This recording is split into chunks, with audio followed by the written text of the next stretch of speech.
Inflation is out of control. A nuclear-armed aggressor has invaded a neighbor in Europe, and the American economy is reeling from 2 years of COVID-19 restrictions. Few modern presidents have arrived to Congress for a State of the Union under as much pressure as Joe Biden was today. And a few days ago, it started to show. Have a look at this.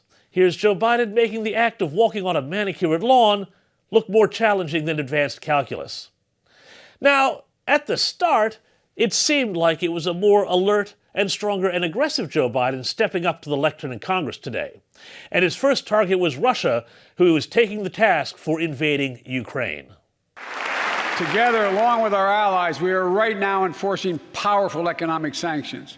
But soon cracks started to appear in that steely, tough-talking resolve, and Sleepy Joe made his first appearance less than 7 minutes into his speech when he forgot how to pronounce the Russian currency. We're cutting off Russia's largest banks from the international financial system, preventing Russia's central bank from defending the Russian ruble. Although he tried hard to sound tough, Biden still came off sounding like Jimmy Carter timidly threatening Iranian clerics in Iran in 1979.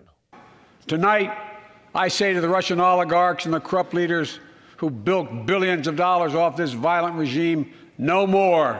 We're joining with European allies to find and seize their yachts, their luxury apartments, their private jets. We're coming for your ill-begotten gains. And tonight, I'm announcing that we will join our allies in closing off American airspace to all Russian flights.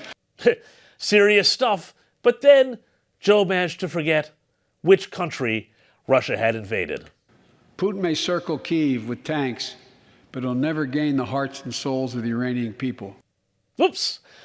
Such an easy mistake to make when you're reading lines delivered to you by an autocracy. An autocue. I want to ask you, what is behind Europe's shift into this green mentality? We were told for 5 years that Donald Trump would cause World War III. Now it looks like it's Greta Thunberg. What has been driving the way the Germans especially have gone down this road? Has Russia been corrupting their politicians? Have they been backing these environmental movements? What is behind all of this?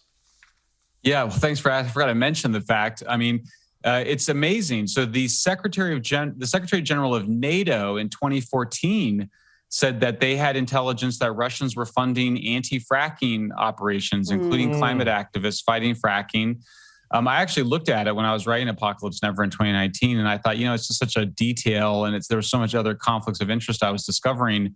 But that was actually confirmed independently by a French researcher, and even Secretary of State at the time, Hillary Clinton, back in, I think, must have been 2015 or 2014, said that the Russians were funding anti-fracking advocacy. So, obviously there's huge financial interests all around. There's just been a desire by Europe to feel powerful and for Germany to feel like it was making up for what happened during World War II.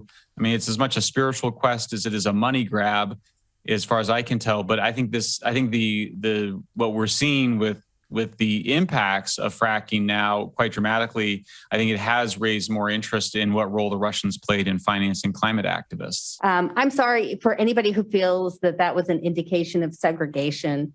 It was really an intent from the board to be able to hear from our historically marginalized families. We wanted to be able to have an environment where they could share freely and honestly and feel vulnerable. And so we have heard from those families before, and we understand that sometimes the environment isn't comfortable. So having them surrounded by other people similar to them makes it easier. So our intent was to create more welcoming an environment and to be more inclusive versus to exclude anyone.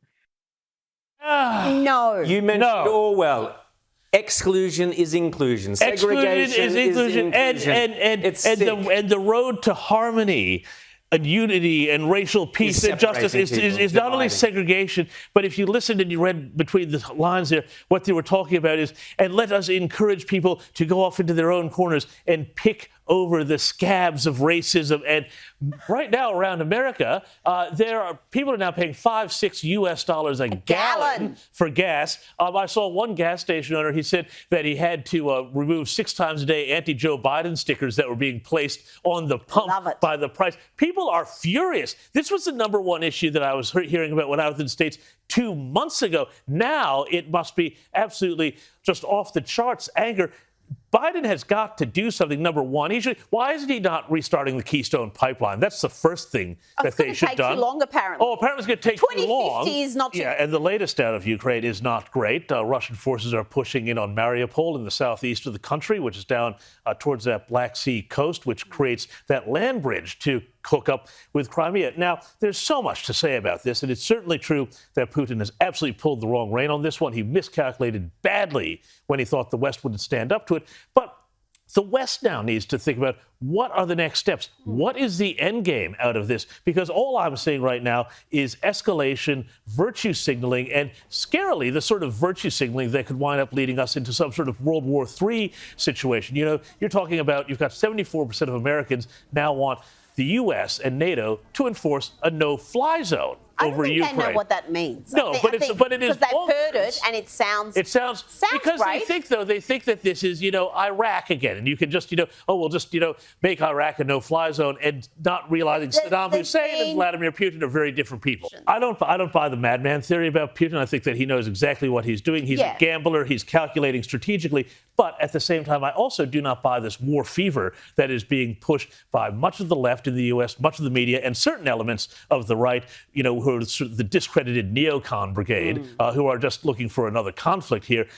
We've just come out of COVID, and so now this is a new crisis we have. Come on, give me a break. I thought our friends at the Babylon Bee, who we had on last week, summed it up this morning. They've got a great headline out there. It said, Americans who spent 2 years under house arrest, happy to urge Ukrainians to go fight for their freedom. Yeah. Well, Jack, and it's also so just entertaining to see how already, before he even goes to air here in Australia, Piers Morgan has already set himself up rent-free in the heads of so many of these lefties, Kevin Rudd, of course, being chief among them, because he has this weird, absolute obsession with, News Corp and Sky News and everybody and everything that it touches. He's come after me and plenty of other people so many times. But the other thing, that's just ridiculous here is that the politics of it, I think, are going to play really badly for the left, because it's all one thing for people in media world and Twitter world and, Amy Ramika's Guardian world to be going, sick burn there, you sure got the right. Well, most people actually look at this and say, hang on, this is an absolute stitch up. If Labour loses the coming election, it's going to be in no small part due to antics like this, because I'll tell you what, right now, there's still flooding, there's still sandbagging, there's still huge amounts of problems all through New South Wales. Where is Anthony Albanese right now? Is he up in Lismore helping people, bail their shops and their homes out from underwater? No. He's in Western Australia trying to shore up votes out there. So is Stephen Jones going to go after Albo for that? I don't think so. Well, Jack, you caught me out on this one. Just for the first time ever in years of uninterrupted catching Q&A, I missed last night's episode. So I'm sorry, I did not see that happen live. I had to rely on the reports and, of course, your most excellent editorial. I don't know what exactly happened with Stan Grant there. I mean, perhaps he's still cross about being disinvited from Peter Fitzsimons and Lisa Wilkinson's big Australia Day or whatever day party it was that they held over at their palace on the North Shore, those people of the people they are. I think that Stan Grant behaved just atrociously here. I mean, if you listen to the question, it was confused. There were a few points that were worth discussing, but the fellow says that that the question was pre-vetted by the Q&A producers, as all of these things are. Q&A has had far worse people on before, including in the audience, who said far worse things, and they have not been asked to leave. And I think, we know about a bunch of those sorts of incidents. So it feels like this was a big sort of publicity stunt here, especially that 20 minutes later, maybe somebody, in the back control room or somewhere, a producer got in his ear and said, hey, let's make a big deal out of this. Let's kick that guy out. Let's give him the boot.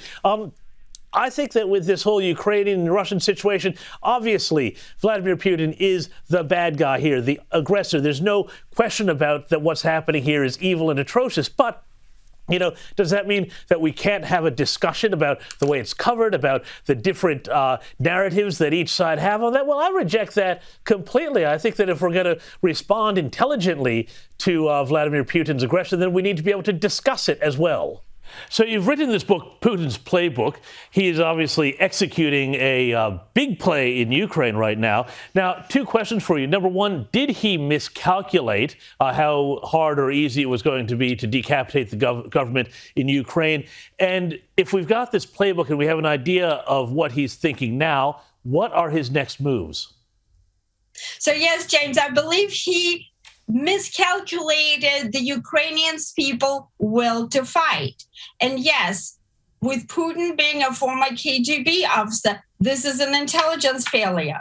But overall, he did not miscalculate in terms of the West's response. He has been studying, and his military and his intelligence services, they have been studying the way that the West, the United States and NATO conduct wars, and they have discovered that we have vulnerabilities, such as our reliance on technology to conduct warfare. And so they've also discovered that we don't have a counter plan. So from that perspective, he feels very, very confident that he is going to achieve his strategic goals, which is the reversal of the outcome of the Cold War. And his next step is going to be basically resubjugated every single post-Soviet state beyond Ukraine. Moldova, Belarus, Georgia, only the Baltics are safe at this point by virtue of them being NATO members. So this is his end game, and these are his next steps.